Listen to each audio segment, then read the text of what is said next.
நம் நாட்டின் நிதியமைச்சர் நிர்மலா சீதாராமன் அவர்களே வணக்கம்.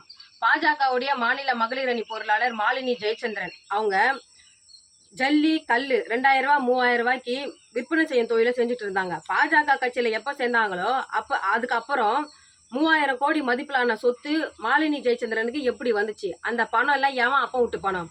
உங்களுடைய வருமான வரித்துறை கண்டுபிடிக்காதது, உங்களுடைய அமலாக்கத்துறை கண்டுபிடிக்காதது, உங்க சிபிஐ கண்டுபிடிக்காதத மாலினி ஜெயச்சந்திரனோட 3000 கோடி சொத்தை நாங்க கண்டுபிடிச்சி அதுல 1500 கோடி சொத்து மதிப்பிலான ஆவணங்களோட வருமான வரித்துறை அலுவலகத்துல புகார் கொடுத்து வச்சிருக்கிறேன்.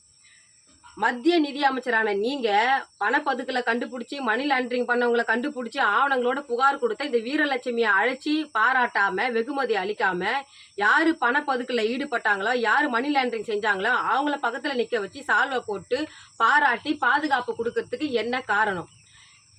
1500 கோடி நான் கண்டுபிடிச்சு கொடுத்த பணம் 1500 கோடி பாஜக காரனுடைய அப்பம் விட்டு பணமா? மத்திய நிதி அமைச்சரான நீங்க முறை தவறி நெறி தவறி நடக்கலாமா? இதுதான் நீங்க கருப்பு பணத்தை ஒழிக்கிற லட்சணமா? எனக்கு தேவை, நான் கண்டுபிடிச்சு கொடுத்த பணம் எவன் அப்ப விட்டு பணம்னு எனக்கு தெரிய வரணும். தமிழ்நாட்டு மக்களுக்கு நீங்க சொல்லணும். அப்படி இல்லைன்னா வருமான வரித்துறை தமிழகத்துல ஒருதலை பட்சமா செயல்படுதுன்னு நான் சென்னையில் உள்ள அமலாக்கத்துறை அலுவலகத்தையும் வருமான வரித்துறை அலுவலகத்தையும் பூட்டு போட போராட்டத்தை முன்னெடுத்து தர்ணா போராட்டத்தில் ஈடுபடும் என்பதை இந்த எச்சரிக்கையா விடுக்கிறேன். செய்திகளை உடனுக்குடனும் துல்லியமாகவும் தெரிந்து கொள்ள சப்ஸ்கிரைப் பண்ணுங்க.